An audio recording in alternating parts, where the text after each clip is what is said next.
کیا آپ بھی اسی صف میں کھڑے ہوئے نظر آتے ہو؟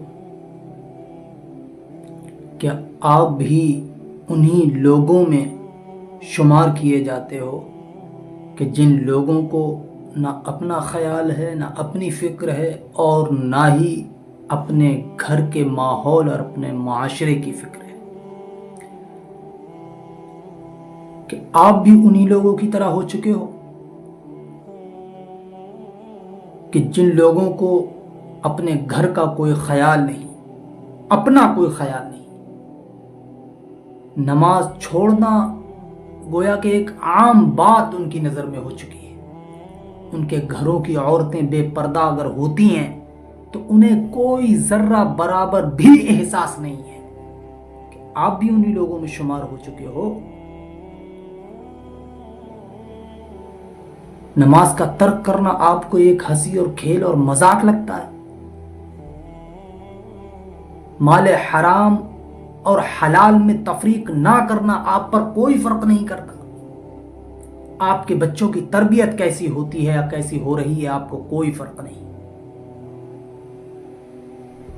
تو پھر یاد رکھیں،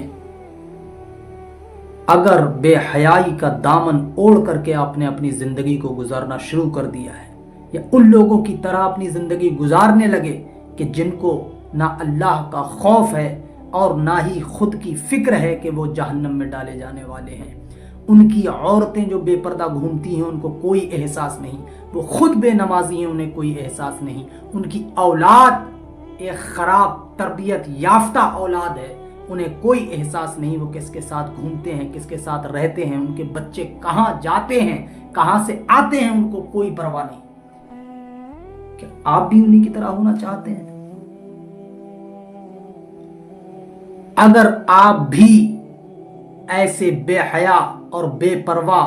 اور اللہ سے نڈر اور شریعت کو پامال کرنے والے لوگوں کے ساتھ میں اگر اپنے آپ کو شمار کرتے ہیں یا انہی کی طرح ہو چکے ہیں، تو یاد رکھو، میں صرف اتنا کہنا چاہوں گا کہ آوارگی کی حد سے گزر ہی گئے ہو تم، آوارگی کی حد سے گزر ہی گئے ہو تم، زندہ نہیں ضمیر تو مر ہی گئے ہو۔